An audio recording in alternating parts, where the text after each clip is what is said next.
이번 달 5월은 이 세상이 말하는 일명 가정의 달이고, 지난 주간에는 이 자식들을 위해서 세상이 정한 특별한 날, 어린이날이 있었고, 이번 주 첫날인 오늘은 이 세상이 부모를 위해서 정해놓은 특별한 날, 소위 말하는 어버이날입니다. 오늘 이 시간에는 이 성경이 말하는 부모 자식에 관한 구절들을 살펴보면서 부모인 우리들 또는 자식인 우리들에게 하나님께서 어떤 내용의 말씀을 주시는지 살펴볼까 합니다. 지금 제 앞에 있는 여러분들 중에는 자기 자신이 부모인 분도 계시고, 아직 부모는 아니고 누군가의 자식인 분도 계시고, 또 부모이면서 동시에 자식인 분도 계실 겁니다. 그 어떤 입장이건 오늘 주어지는 각 구절이 나 자신에게 주어진 말씀이라고 여기고 잘 듣기 바랍니다. 오늘 말씀 듣다 보면 그냥 확 마음에 그 상한 점도 있습니다. 그러나 하나님 말씀이 그러하니까 그 상한 마음 잘 관리하셔서 듣기 바랍니다. 이 부모 입장에서 자식들 교육을 어떻게 해야 되느냐, 또한 자식 입장에서 어떻게 부모를 대해야 하느냐, 바로 이런 점을 성경을 통해서 묵상해 보는 시간을 갖겠다 이 말입니다. 요즘 부모들의 최대 관심사가 뭡니까? 자식 키우는 일 아닙니까? 자식 교육입니다.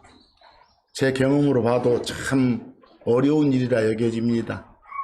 근데 흔히 이 자식 키우는 일들을 농사에다가 비유해서 말하잖아요. 누구는 자식 농사 잘 지었다느니, 누구는 자식 농사 망쳤다니 등등. 이 성경에는 자식 농사를 잘 지은 경우보다는 오히려 자식 농사 망친 인물들의 이야기가 많이 나타납니다. 성경에는. 거기도 그 여러 구절을 제가 옮겨놨습니다만, 인류 조상, 인류의 시조인 아담, 어떻게 생각하세요? 자식 농사 잘 지은 사람 같아요? 망친 사람 같아요? 제 관점으로 보면 그 큰아들 가인이 작은아들 동생을 살해했잖아요. 그 살인자 아들을 두었다? 자식 농사 망친 사람 같습니다. 인류 시작부터 그렇습니다. 또 그 야곱 한번 생각해 보세요. 그 12아들 키웠지만 그 중에 요셉 빼놓고 나머지 아들들은 사실상 성경을 통해 보면 바르게 자라지 못했잖아요. 또 형제들이 작당해서 동생 요셉을 장사꾼들한테 팔고 아버지 야곱한테 거짓말하고, 심지어 그 중에 장남 루벤은 어째요? 자기 아버지 첩, 지 자신으로 보면 새엄마잖아요. 그 비라를 범하는 짓까지 저질렀잖아요. 야곱 역시 자식 농사 망쳤던 것 같아요. 그 창세기 4장 1절하고 8절 보면 아담 이야기 나오잖아요. 아담이 가인을 낳았다고. 근데 8절 보니까 가인이 그 동생 아벨과 이렇게 대화하다가 아벨이 지 양심에 찔린 말을 전하니까 그 분에 겨워서 아벨을 살해했다, 죽였다라고 나와요. 자식 농사 망쳤다는 거죠. 창세기 49장 3, 4절 보면 야곱의 살해 아닙니까? 그 루벤은 야곱의 제일 맏아들이에요. 거기서. 근데 4절 보니까 그 맏아들 루벤이 한 짓이 있어요. 아버지 침상에 올라 자기 아버지 첩, 지 새엄마 비라를 더럽혔다, 범했다. 자식 농사 망친 사람이죠, 야곱. 이 정도 되면. 여러분들 사무엘상 8장 1절에서 3절 말씀을 보면 그 한나의 기도로 태어난 사무엘 있잖아요. 사무엘 그러면 이스라엘에서 매우 훌륭했던 재판관이에요. 매우 훌륭했던 하나님한테 직접 말씀 받아서 전달했던 그런 프라핏이에요. 일명 대언자예요. 그리고 매우 훌륭했던 제사장이에요. 그렇게 평가받았던 사무엘 역시 자식들 한번 봐보세요. 사무엘과 완전 딴판이었어요. 이런 점에서 보면 사무엘 역시 자식 농사 망쳤던 사람이에요. 사무엘상 8장 1절에서 3절 보니까 사무엘이 이제 늙어서 자기 아들 맏아들 요엘, 둘째 아들 아비야 이런 아들들을 재판관으로 이렇게 계승시키잖아요. 그런데 3절 보니까 결과가 어떻습니까? 그의 아들들이 사무엘이 걸었던 그런 길로 걷지 안 했고 이익 추구하고 뇌물 받고 재판 개판으로 하고 이런 점으로 봐서는 사무엘 역시 자식 농사 망쳤던 사람이구나. 제가 거기는 옮기지 않았지만 이스라엘 역사상 제일 위대했던 왕 하면 누구예요? 보통 다윗 아닙니까? 그 다윗 왕 역시 어쩝니까? 자기 아들이 자기한테 반역 일으키잖아요. 압살롬이. 반역자 아들. 자기한테 대드는 아들. 이런 아들이 있었을 정도로 아무리 어떤 훌륭한 평가를 받아도 자식 농사의 경우는 망쳤던 사례 같습니다. 뭐 이 사람들이 왜 자식 농사에 실패했을까요? 망쳤을까요? 그 이유는 간단하겠죠. 뭐 자식 교육 제대로 안 시켰으니까. 여러분들 성경은 자식 교육을 어떻게 해야 한다고 합니까? 자식들한테 주 하나님께서는 죄 짓고 뉘우치지 않으면 절대로 용서치 않으신다. 이런 사실들을 교육시켜야 된다고 해요. 애들한테. 부모가 자식한테 주 하나님을 경외하도록 가르쳐야 된다. 교육시켜야 된다고 한다 이 말입니다. 이 세상에 일어나는 모든 범죄의 원인이 다 하나님을 경외하는 법을 배우지 못한 자식들에 의해서 일어나고 있다는 사실을 자기 자식한테 가르쳐야 된다는 겁니다. 뭐 하나님을 경외하고 하나님께 순종하는 걸 어떻게 가르쳐요? 사실상 먼저 부모인 내가 하나님을 경외하고 순종하는 걸 보여줘야 돼요. 그런 다음에 자식한테 순종을 교육시켜야 될 거 아니에요? 내 부모한테 순종하지 않으면서 내가 내 부모한테 순종하지 않으면서 내 자식들한테 나한테 순종하라고 가르칠 수는 없는 거 아니겠습니까? 참고 일에 좀 보면 여러분들 그 두려워한단 말이 성경에 많이 나오잖아요. 두려워한다? 영어로는 fear예요.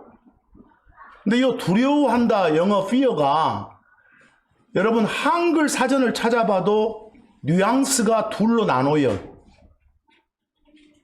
하나는 꺼려하거나 무서워하는 마음을 갖는다 이런 뜻이에요. 괜히 그냥 감정상 무섭증 갖는 거예요. 상대를 공포의 대상으로 여기는 거예요. 그런 공포의 두려움을 나타낼 수도 있고 두 번째처럼 상대를 공경하고 어려워하다. 워낙 존경하는 나머지 이렇게 무서워할 줄 아는 거. 그런 두려워하다는 뭐예요? 존경의 두려움이에요. 그걸 잘 나타내주는 한자어가 경외예요. 존경한다 경자하고 두려워할 외자하고 해서. 그래서 여러분들 우리가 그 뉘앙스 생각해 보세요. 어른을 두려워한다 이 말은 뭐예요? 어른을 두려워한다의 fear하고 어둠을 두려워한다의 fear는 느낌이 다르잖아요. 그렇죠? 어른을 두려워한다 할 때는 어떤 두려움? 존경의 두려움일 것이고 어둠을 두려워한다 할 때는 공포의 두려움일 거예요. 그러니까 앞으로 하나님을 두려워한다, 부모를 두려워한다 이 말 쓰실 때는 정확하게 내포된 의미가 뭐라고요? 존경의 두려움이다. 근데 그냥 그 말을 한 번도 생각 안 해보고 냅다 그냥 두려워하다 하면 그냥 세상이 말하는 그런 일반적인 무섭증 갖는 것밖에 안 되니까 전혀 성경이 의도와는 달리 들릴 수 있어요. 그래서 저는 차라리 두려워한단 말보다는 경외한단 말을 더 많이 씁니다. 그래서 아까도 그런 말씀을 쭉 써왔죠. 그래서 그 참고 이외에도 그냥 fear가 나오면은 하나님에 대해서는 경외하는 걸로, 어떤 존경의 두려움으로 이렇게 나타내는 걸로 아시기 바랍니다. 그 시편 34편 9절하고 11절을 보시면 시편을 통해서 우리들에게 명령하는 겁니다. 주의 성도들아, 여러분과 저도 다 들어가는 겁니다. 주 하나님을 어쩌라고 합니까? 두려워하라고. 괜히 하나님에 대해서 무섭증 가져라 이 말이 아닙니다. 하나님을 공포의 대상으로 삼아라가 아니라 존경의 두려움을 가져라 그 말입니다. 이 느낌을 잘 잡으셔야 됩니다. 그냥 대충 가면 세상은 정반대로 알아먹습니다. 그러세요? 그래놓고 11절 보니까 자녀들아, 내가 주의 두려움을, 주에 대한 경외심을 너희에게 가르치겠다. 바로 이 고백이 부모인 여러분의 고백이 되어야 됩니다. 여러분이 주 하나님에 대한 경외심을 자식들한테 어째요? 교육시켜야 됩니다. 그러니까 하나님을 경외하도록 자식 교육 시키기 전에 먼저 할 일이 뭐라고요? 생물학적인 부모인 나를 경외하도록 아이들한테 가르쳐야 된다고 성경은 또 말해요. 거기서 연습해가지고 제대로 하라고. 이렇게. 거기 교훈 삼아서 이스라엘에게 이스라엘에게 주신 말씀 레위기 19장 3절을 한번 봐보세요. 너희 각 사람은 자기 어머니와 아버지를 두려워하라. 이때 두려움도 뭐겠어요? 경외하는 거죠. 존경의 두려움 아니겠습니까? 모세를 통해서 이런 명령을 각자한테 주고 있는 거예요. 자기 부모 공경하는 법부터 배우고 나서 그걸 토대로 해가지고 주 하나님 공경하는 법을 터득하게 되는 거예요. 이 자체가. 여러분 자신이 먼저 부모이다면 본을 보이세요. 요즘 자식들 부모 알기 우습게 하는 경향 많지 않습니까? 또 부모하고 겁나게 친하다고 해서 부모를 경외할 줄 모르는 경우도 허다해요. 근데 부모를 경외하지 않는다는 것은 부모가 정상적으로 어쨌습니까? 자식 교육을 제대로 하지 않았다는 거니까 책임은 부모한테 1차적으로 있는 거예요. 보세요. 여기에 부모인 입장에 있는 분들은 이게 좀 껄끄럽게 들리더라도 듣기 바랍니다. 자체를요. 자식들이 생물학적인 부모인 나한테 고분고분하도록 교육시켜야 된다. 자식들이 자신을 부모 권위 아래 두고 부모한테 순종하는 게 옳은 일이다. 동시에 그렇게 하는 게 하나님을 매우 기쁘게 하는 일이다. 성경이 다 명시를 해요. 이것을요. 그래서 에베소서 6장 1절 한번 봐보세요. 자식된 입장에서 한번 들어보세요. 자식들아 너희 부모한테 어째라? 순종하라. 그래놓고 뒤에 덧붙이지 않습니까? 이게 옳은 거다라고. 이게 바른 거다라고. 성경은 자식에 대해서 부모의 위상을 매우 높게 잡아요. 부모 위상을 자식보다는 훨씬 높게 잡는다니까요. 그 모세를 통해서 이스라엘 백성들한테 주신 하나님의 말씀, 그 신명기 21장을 한번 교훈 삼아 살펴보면 부모한테 불순종하는 자식들을 심지어 사형에 처하도록 하고 있어요. 우리가 보기에는 끔찍한 것 같지만 하나님 말씀, 하나님 명령이에요. 세상 어느 부모가 자기 자식을 돌에 맞아 죽게 하겠습니까마는 부모한테 불효하는 그런 자식은 죽여라는 것이 하나님의 뜻이었던 건 분명해요. 이 말씀 보니까 이만큼 자기 부모한테 순종하는 것이 어쩐다 중요하다는 걸 기록으로 보여주심으로써 이 자식에 대해서 부모의 위상을 어째요? 높이고 부모에게 순종을 강조하잖아요. 그러니까 엄마 아빠에 대해서 경외심이 부족한 자식들한테 성경에 이런 구절이 있다는 것만 알려줘도 자식 교육시키는데 큰 효과가 있을 거라고 봅니다. 이런 구절을 읽어줘도 이 부모에 대한 이 불순종이 주 하나님 보시기에 얼마나 큰 죄인가를 잘 보여주고 있는 그런 구절들이잖아요. 여기 신명기 21장 18하고 21절 보세요. 어떤 사람한테 고집 세고 반항하는 자식이 있었대요. 있어요. 순종을 안 해요. 부모 말을 안 들어요. 근데 21절 그런 놈 끔찍한 결과가 뭡니까? 돌로 쳐서 죽이라는 거예요. 이게 하나님의 법이라니까요. 그래서 그만큼 부모에게 순종이 중요하다란 말 아니겠습니까? 좀 더 보세요. 출애굽기 21장 15절하고 17절. 자기 아버지나 어머니 부모 치는 그 스마이터스 때리는 겁니다.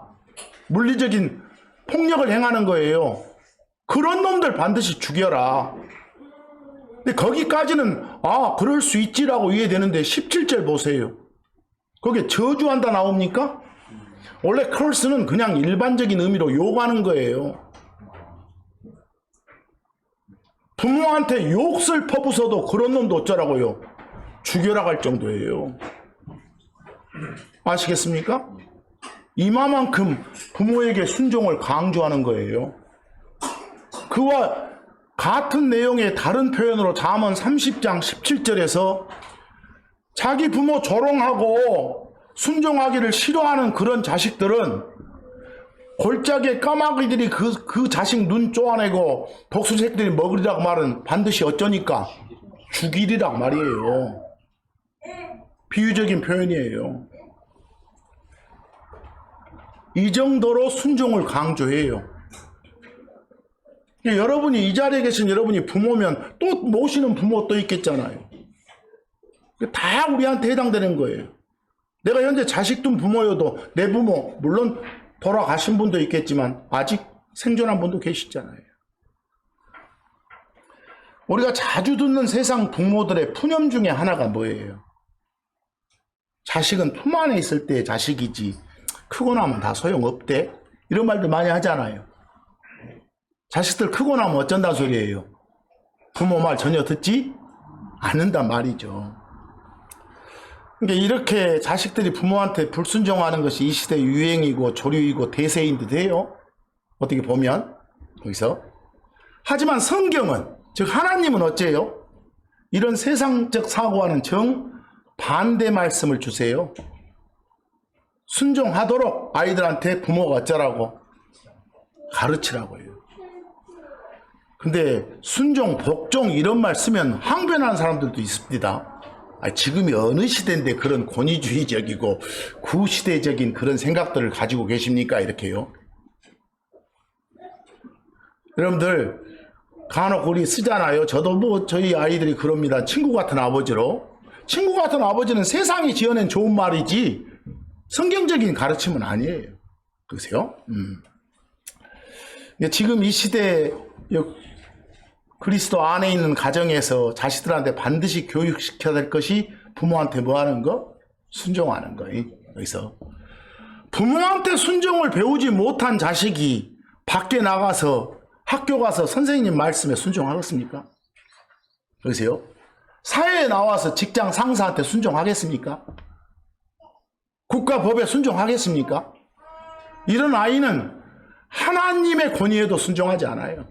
그래서 순차적으로 이루어진 거니까. 이렇게 오늘같이 세상에 정해진 어버이날 하루만 딱 부모 찾아뵙고 꽃 달아주고 저도 달아줄 때만은 식사 한 끼 먹는 것이 전부인 집이 수두룩하지요. 또 어떤 집은 부모한테 용돈 드리는 자식들도 있고요. 좋습니다. 문제는 그게 전부라는 거예요. 평소에는 거의 전화도 하지 않고 지내다가 A상 설 추석에 한 번, 어버이날 한 번 잠깐 하는 거. 이런 것은 교육시키라고 말입니다. 그런 건 잘못이라고요. 오늘날 대부분의 가정 살펴보면 부모가 중심이 아니라 뭐가 중심? 자식 중심으로 많이 가죠. 심지어는 어떤 부모들도 있습니까? 자기 자식들 위해서 산다는 부모들도 많잖아요. 근데 여러분들 주변에 부모 위해 산다는 새끼들 들어봤어 말을? 그런 자식들은 거의 찾아볼 수가 없는 것 같아요. 거꾸로 봐서요. 부모 공경하지 않고 반대로 자식 공경하는 이상하게 비뚤어진 그런 시대가 되어 있는 것 같아요. 부모 떠받드는 게 아니라 뭐 떠받드는, 자식 떠받드는 그런 이상한 시대에 살고 있는 것 같아요. 정상으로 시급히 돌아서야 됩니다. 그러기 위해서는 자식들한테 순종을 가르쳐야 됩니다. 가르칠 때 주입식으로가 아니라 뭐라요? 자기 자신이 직접 자신의 부모에게 순종하는 모습을 보여줌으로써 자식에게도 자기에 대한 순종을 가르칠 수 있다니까요. 부모가 자기 부모 공경하는 모습을 보일 때 배울 테니까. 이런 교육들은 학교에나 어떤 사회단체에서 하는 거 아니란 말입니다. 여러분 가정에서 실천을 통해서 이렇게 이루어질 수 있는 거니까. 그게 실천이 안 되니까 주변 보세요. 부모 자식 관계가 이 물구나무 선 집들 많잖아요. 자식이 왕이 돼 있는 집 많잖아요. 자식이 요구하는 거 다 해줘야 되고, 자식이 먹고 싶은 대로 식단 짜야 되고요. 그런 집들 많잖아요. 가고 싶은 대로 가야 되고, 부모 의지와는 아무 관계도 없이. 성경은 뭐랍니까? 생활의 중심을 부모 중심으로 해야 된다고 그래요. 자식 중심이 아니라. 그것이 아이를 바르게 교육시키는 거라고 한다니까요. 그래서 반드시 여러분들 부모는 자식들한테 순종 교육을 시킬 뿐만 아니라 또 한 가지 가장 중요한 거 성경 교육을 시키라고 해요. 성경 교육. 거기 신명기 6장 6절에서 7절 보세요. 자식들한테 성경을 가르쳐야 될 의무가 부모한테 있다는 거예요. 이날 내가 너한테 명령하는 이 말씀들을 네 마음속에 두라고 말은 네가 먼저 성경을 마음속에 저장해라. 말씀이 마음속에 저장된 게 믿음이니까 그런 큰 믿음을 먼저 가져라. 그리고 7절 뭐라고 합니까? 그리고 그것들을 네 자식들한테 부지런히 가르쳐라 하지 않습니까? 이게 자식 교육시키는 1호예요. 1호. 이것부터 우선하기 바랍니다. 그리고 여러분 자식 교육을 어떻게 시키라고 성경은 말합니까? 징계할 일이 있으면, 벌 줄 일이 있으면 확실히 벌을 줘서 자식을 교육시키라고 합니다. 오하지 말고. 여러분들 키워봐야지만 자식들은 끊임없이 바로 잡아줘야 돼요. 행동을 바로 잡아줘야 돼요. 그애들의 가치관을 바로 잡아줘야 돼요. 그들 일생의 기초가 될 만한 생활 습관. 아니 세상 말도 세상 그 버릇이 여든까지 간단 말 있지 않습니까? 그래서 일찌감치 생활 습관을 바로 잡아줘야 돼요. 누가요? 부모가 맨 먼저 해야 돼요. 가정교육이 먼저 이루어져야 돼요. 거기 잠언 29장 15절 17절 자식을 바로 잡아줘라 하지 않습니까? 벌 줄 일 있으면 벌 주라고요. 매질할 일 있으면 매질하라고요.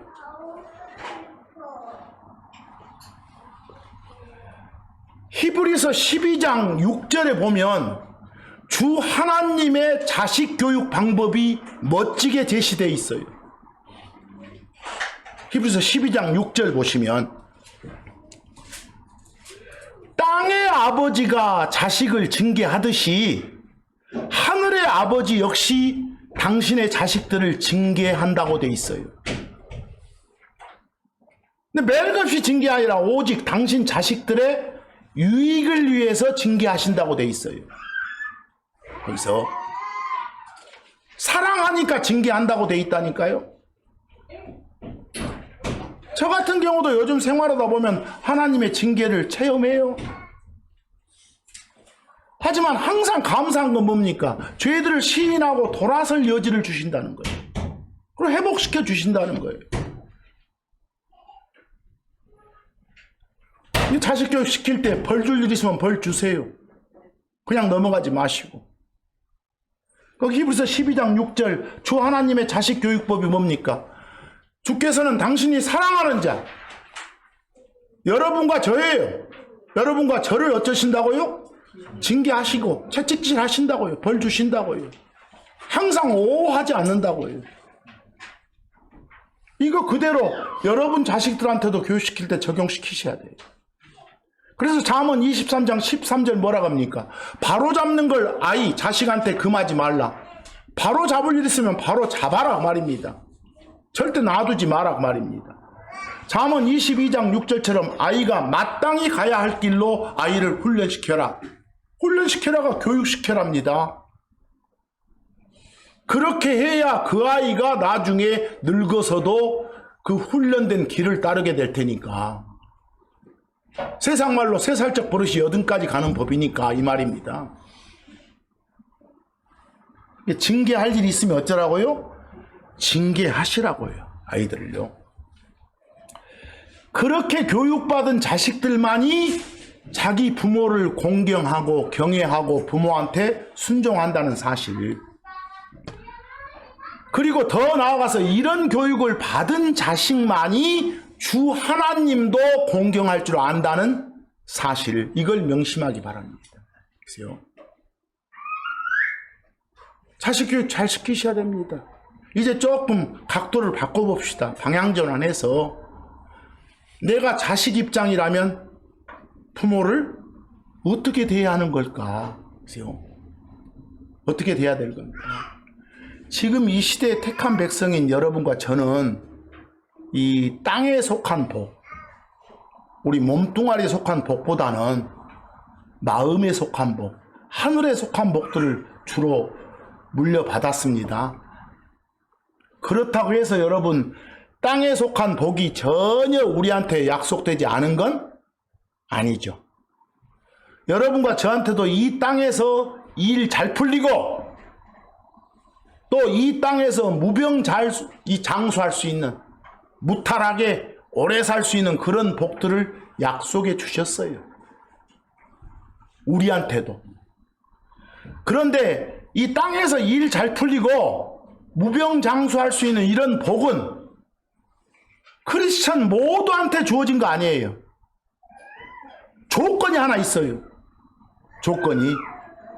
그 조건이 바로 땅의 부모한테 효도하라는 거예요. 효도의 조건을 충족시키면 이 땅에서 하늘로 데려가기 전에 성공을 누리게 만들어주고 장수하게 만들어준다라고 돼 있어요. 건강관리 잘하고 좋은 약 먹고 돈 잘 벌어야 성공하고 장수하는 게 아니라 뭐 해야? 효도를 해야 그게 보장된다고 돼 있다니까요. 여러분들 모세한테 준 법, 저 아라비아 시내산에서 모세를 통해서 주신 법, 특히 10가지, 일명 뭐요? 10계명. 그 중에 앞에 4가지가 뭐죠? 앞에 주 하나님 앞에 다른 신 두지 마라. 또 뭐 막 형상 같은 거 만들어 놓고 그거 막 절하거나 섬기지 마라. 또 주 하나님의 이름을 헛되이 취하지 마라. 또 4번째가 뭐죠? 안식일 지켜라. 그 4번째까지는 주로 명령이 어떤 스타일입니까? 해라, 하지 마라. 하면 이렇게 하겠다. 안 하면 이렇게 하겠다란 말이 없어요. 무조건적인 명령이죠. 해, 하지 마. 이런 식으로요. 그런데 여러분, 5번째 명령은 뭡니까? 제가 그 10가지 명령을 오늘 인쇄물 맨 위에다가 이렇게 요약해놨어요. 인쇄물 맨 위에 노란 표시 보이죠? 그 중에 5번째가 뭡니까? 부모를 공경하라, 효도하라예요. 공손히 예의 바르게 섬겨라고 말이에요. 받들어 모셔라고 말이에요. 누구를요? 네 부모를. 주 하나님이 아니라 생물학적인 네 부모를 공경하라. 지금 자식 입장에서 부모 쪽으로 보자겠으니까. 근데 하라고만 합니까? 하면, 그렇게 하면 땅에서 네 날들이 길다. 그 말은 오래 살게 해주겠다. 무탈하게 오래 살게 해주겠다 그 말입니다. 무병장수하게 해주겠다. 이렇게 약속을 주시잖아요. 그러면 여기 보니까 앞에 4가지 명령은 하면 이렇게 한다. 이런 약속이 있어요, 없어요? 없어요. 이 5번째 명령만 하게 되면 이렇게 한다라는 약속이 있죠. 그래서 여기까지 명령들 여러 개 중에서 약속이 첨가되어 있는 제일 첫 명령, 이렇게 말해요. 이걸 가리켜. 나머지 그 6번째부터 10번째까지도 첨가된 약속은 없어요. 하라 하지 마라만 있지. 그래서 이처럼 구약에 택한 백성인 이스라엘에게도 주 하나님께서 효도를 강조하셨단 말입니다. 여러분 참고 3 한번 보세요. 세상 법도 효도법이 있어요. 효도에 관한 법이 있다니까요. 효행법이. 그 법조문에 보면 효도의 정의를 그렇게 내려놨어요. 참고 3처럼. 효라 함은 자식이 부모를 어째요? 성실하게 부양하고 그에 수반되는 봉사를 하는 걸 말한다. 이렇게요. 이렇게 하는 게 뭐다? 부모한테 효도하는 거다라고 세상 법도 그렇게 돼 있다니까요. 그러니까 여러분 성경은 자식이 부모를 어떻게 대해야 한다고 돼 있어요? 부모한테 어찌해야 된다? 효도해야 된다. 부모를 공경해야 된다. 부모를 존경해야 된다. 부모를 존중해야 된다. 그게 자식의 의무이라는 걸 알아야 됩니다. 여러분이 자식이라면 보세요. 어디 그걸 좀 따로 띄어서 그 출애굽기 20장 12절 5번째만 명령을 해놨어요. 여러분들 출애굽기 20장 12절 하고 에베소서 6장 2절에서 3절하고 비교 한번 해보세요. 비교 한번. 거기서 출애굽기 20장 12절에서는 부모한테 효도하라고 하죠. 그런데 자세히 보면 효도하라는 명령만 주는 게 아니라 주 하나님의 약속을 추가해 주시잖아요. 뭔가요? 이 명령 효도법 지키면 약속된 땅, 즉 가나안 땅에서 들어가서 거기서 무탈하게 사는 날들을 어쩌다 길게 해주겠다. 그렇다면 효도했을 때 보장된 약속이 구약 이스라엘 백성에게 주어진 모세 법에만 해당될까요? 아니에요. 혹시 이 약속이 우리한테도 적용될까요? 그게 에베소서 6장 2절 3절이에요. 우리한테도 적용이 되고 있다는 소리예요. 근데 여러분 우리한테 적용될 때는 훨씬 더 약속된 복이 커져요. 하나가 더 늘어나요. 무탈하게 오래 살게 해주겠다만 있는 게 아니에요. 에베소서 6장 3절 보니까 잘 되게 해주겠다. 너한테 일이 잘 풀리게 해주겠다. 사람들 좋아하는 말로 뭐하게 해주겠다? 성공 보장해주겠다고 말입니다. 근데 구약에서는 그냥 이스라엘 백성들한테는 장수만 약속했지만 우리 신약 백성한테는 뭐요? 성공과 장수 2가지를 보장해 주는 거예요. 근데 다른 어떤 방법으로도 성공, 장수가 바로 오는 법은 없다. 어째야 된다? 부모한테 효도해야 된다 이 말이에요. 그죠? 거기서 훨씬 약속이 커지잖아요. 근데 지금 한 이 명령 보면 효도하면 이건 명령이고 이렇게 해주겠다, 보장해주겠다 이건 약속이고 명령의 약속이 딸리잖아요. 그래서 거기 에베소서 6장 2절에서 이 명령은 약속 있는 첫째 명령 이렇게 말했죠. 이해하겠어요? 거기서 다른 명령들은 그냥 명령만 돼 있고 약속은 없는데 이건 약속이 돼 있다. 그래서 여러분들 참고 4로 가보면 그 약속이 딸린 명령들이 성경에 여러 군데 나와요. 그 중에 참고할 게 있어요. 거기 마태복음 11장 28절 주 하나님인 예수님께서 당신한테 오래요. 이건 명령이잖아요. 근데 그 명령을 지키면 어쩐다고요? 안식을 준다고 하잖아요. 쉼을 준다고 하잖아요. 편안하게 숨쉬게 만들어주고 하잖아요. 거기는 내게로 오라 이건 뭐고? 명령이고, 내가 너에게 안식을 주겠다 이 말은 명령에 딸린 약속이고, 약속이 딸려있는 명령이구나 이렇게요. 뭐 10계명 중에서 5번째 것만 그랬고 나머지 9개는 그런 게 아니고, 이런 걸 이해하시라고 말입니다. 거기서요. 거기도 마태복음 11장 28절도 Come unto me 해놓고 그 다음 영어가 and로 나가니까 명령문 뒤쪽에 and 그러면 그리하면 이 말을 넣어줘야 되겠죠, 번역할 때. 거기 사도행전 16장 31절 여러분이 잘 아는 구절입니다. 뭐라고 돼 있어요?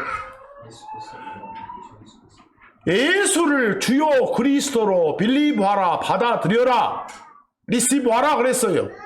이건 명령이잖아요. 그러면 어쩐다? 구원받는다 이렇게요. 그건 약속이잖아요. 약속이 딸려있는 명령들이 이런 것들이 있어요. 10계명 중에서는 약속이 딸린 명령은 딱 하나다. 뭐? 5번째. 어떤 명령?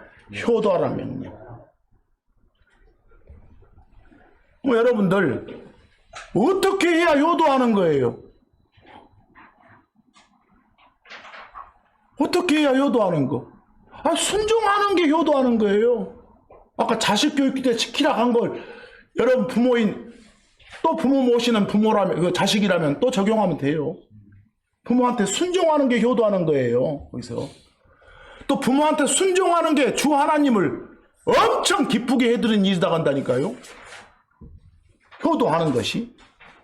성경에는 하나님께서 그냥 보통 기뻐하신 게 아니라 매우 기뻐하신다 이 표현이 자주 나오지 않아요. 하나님께서 우리 크리스천한테 그냥 기뻐하시는 것보다 매우 기뻐하신다고 하실 때가 몇 번 있다니까요. 하지만 모든 크리스천한테 적용되는 건 아니에요. 하나님한테 큰 기쁨을 드리는 그런 크리스천이 되려면 조건이 붙는다니까요. 그게 뭐라고요? 자기 부모한테 효도하는 크리스천. 거기서 결국 땅의 부모한테 효도하는 자가 바로 하나님을 매우 기쁘게 해드릴 수 있다는 말 아닙니까? 하나님께 효도할 수 있겠잖아요. 순종할 수 있고. 이게 부모 효도하라는 것은 형편 내면 하고 그걸 형편 못 되면 안 하는 그런 선택 문제가 아니라는 거예요. 명령이니까요. 이 명령에 불복하면 그건 무시하고 불순종하는 반역이에요. 반역. 명령의 불복은 반역이라니까요. 그래서 골로새 3장 20절 보니까 어떻게 하라고요? 어떻게 효도하는 거라고요? 부모한테 순종하는 것이. 한두 가지만 하라고요? 모든 일에서. 뒤에 토가 달려있죠. 뭐라고요? 이게 주 하나님을 그냥 기쁘게도 아니고 매우 기쁘게 하는 거라고. 혹시 자식된 처지에 있다면 이 말씀 잘 마음에 담고 사세요. 디모데후서 3장 2절 보면 이 부모한테 불순종하는 죄 얼마나 큰 죄인지 실감 나세요? 거기 사람들이 자기를 사랑하며 탐욕을 부리며 자랑하며 교만하며 신성모독하며 부모한테 불순종하며 주 하나님께 감사하지 아니하고 거룩하게 살지도 않는 이런 죄들을 짓는다 이러고 나왔죠? 근데 죄들을 여러 개 열거했는데 그 중에 신성모독죄 있습니까? 주 하나님을 모독하는 죄, 이 죄와 버금가는 죄가 뭐라고요? 부모에게 불효하는 죄라고요. 아시겠죠? 근데 성경을 통해서 보면 정말 효도가 옳구나 알 수 있습니다. 순종하는 게 효도구나. 참고적으로 여러분들 이 선행하는 거예요. 선하게 행위를 하는 거, 또 뭐든지 남들하고 주변하고 이렇게 나눌 줄 아는 크리스천들도 매우 기뻐하신다고 해요.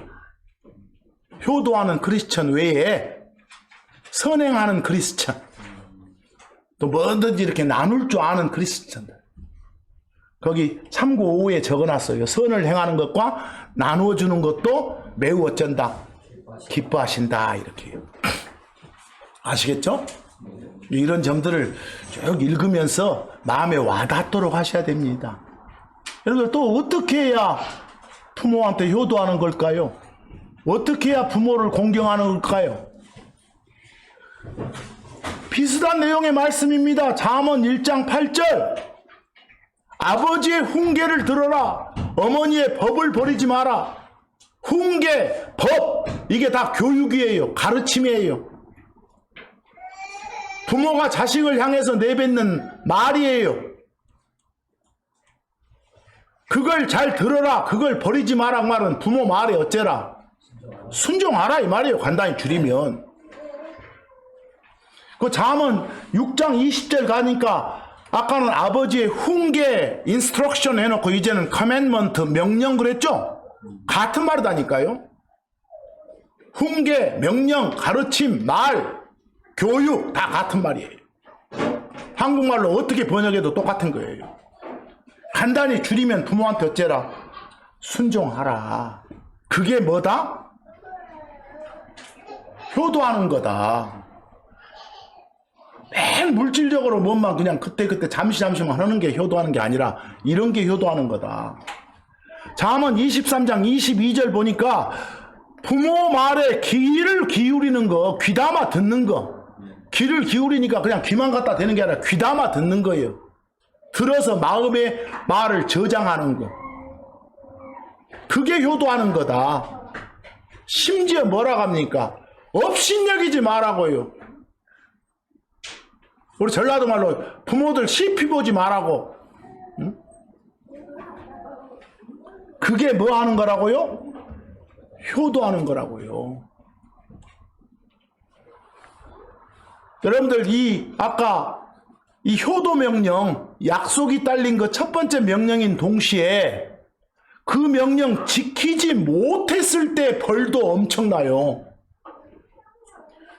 하나님의 효도법을 못 지켰을 때 지키는 벌도 엄청나라니까요. 구약에서 교훈을 한번 얻어볼까요? 부모한테 효도하지 않는 자식, 부모한테 순종하지 않는 자식, 공경하지 않는 자식은 하나님이 직접 저주하시겠다고 해요. 직접 벌 주시겠다고 해요. 근데 자식들이 자기 부모한테 순종하고 자기 부모를 공경하면, 즉 효도하면 주 하나님께서는 어째? 기뻐하시고 또 땅에서 생명 길게 해 주시겠다 이랬지만 구약에서 반대로 불순종하고 불효하면 업신여기는 그런 일에 대해서는 강력한 징계를 취하겠다 하세요. 거기 구약 한번 보세요. 신명기 27장 16절. 부모 업신여기면 어쩐다고요? 저주받는다고요. 그러니까 잠언 23장 22절 아까와 똑같은 말씀 업신여기지 말라고요. 순종하고. 그래서 부모한테 물리적인 폭력은 행사 않더라도 입으로 욕하는 행위, 저주하는 행위 역시 하나님 저주하는 것하고 똑같은 그런 벌로 다스린다니까요. 더 끔찍한 건 아까 출애굽기에 자기 부모 저주하는 자는 반드시 어쩌라겠어요? 죽여라겠다니까요. 끔찍하지 않아요? 그래서 부모 공경하라는 명령은 큰 복이 보장됨과 동시에 지키지 않을 때는 거의 재앙이나 마찬가지인 그런 명령이에요. 못 지키면. 또 어떻게 해야 효도하는 걸까요? 가장 실감나는 게 부모 부양하는 거예요. 부모한테 보답하고 부양하는 거. 여러분들 디모데전서 5장 4절 8절에서 사도 바울을 통해서 주신 말씀이 있지요. 자기 부모한테 보답하기를 배우는 것은 하나님 앞에서 선하며 받으실 만한 것이라고. 보답은 마음으로만 보답하는 거 아니요. 어떤 물질까지 다 포함돼. 보세요. 경제적 부양까지 다 포함되는 거예요. 그 디모데전서 5장 4절 8절 보세요. 자녀나 손자들, 자식들이죠. 자식들이 먼저 집에서 효성, 파이어트, 효도를 보이는 거예요. 그리고 부모한테 무엇을? 보답하는 걸 배우게 하라고 하지 않습니까? 이렇게 하도록 부모이면 자식 교육 시키시고 자식이면 이렇게 행하세요. 여러분이. 그리고 8절 보니까 뭐라고 합니까? 그리스도 안에 있는 사람으로서 만약에 부모 부양을 안 하면 어쩐다고요? 저 안 믿는 자들보다 더 나쁜 새끼라고 했습니다.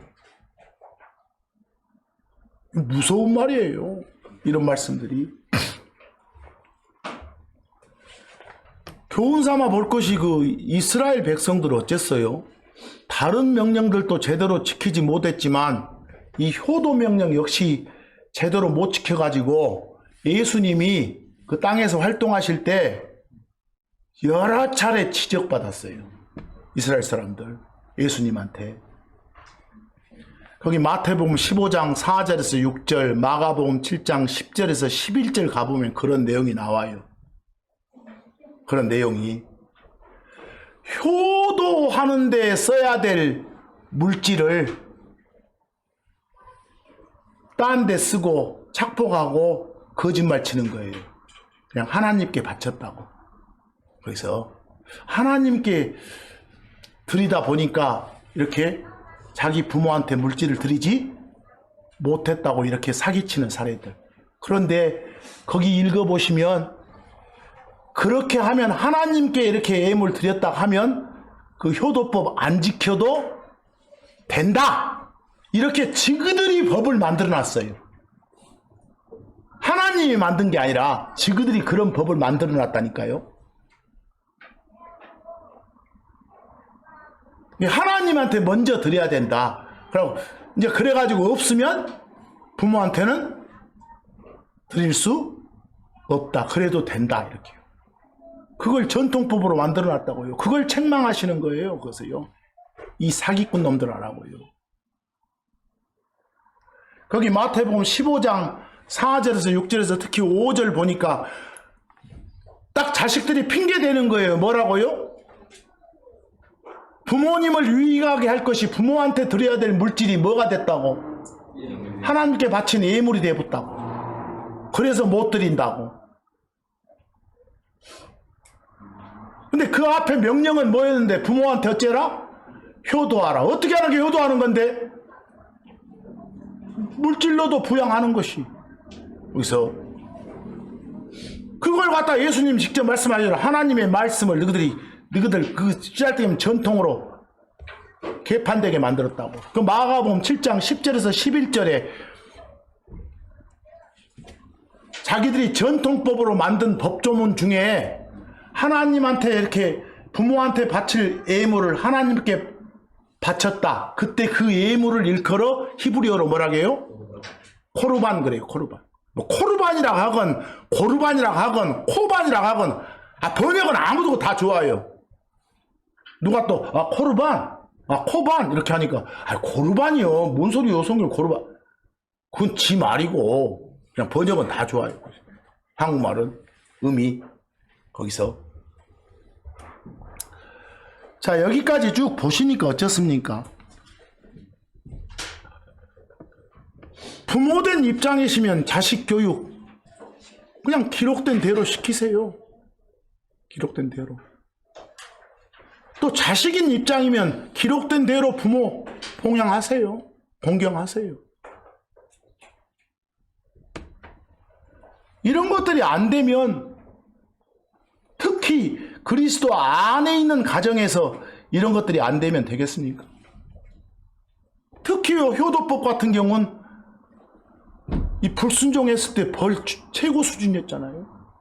이 벌들이. 이 땅의 아버지에 대한 존경과 섬김이 하늘의 아버지를 공경하는 걸로 이렇게 연결되지 않으면 아무 의미가 없어요. 생각해보세요. 땅의 아버지도 제대로 섬기지 못한다면 그 자가 하늘의 아버지를 제대로 섬길 수 있겠어요? 바탕이 안 되는데 거기서. 이번 한 주간도 하나님 잘 섬기는 여러분, 특히 세상살이 하면서 세상에 몸을 두고 있으니까 자식 교육 잘 시키는 여러분, 또 자식된 입장이면 어째요?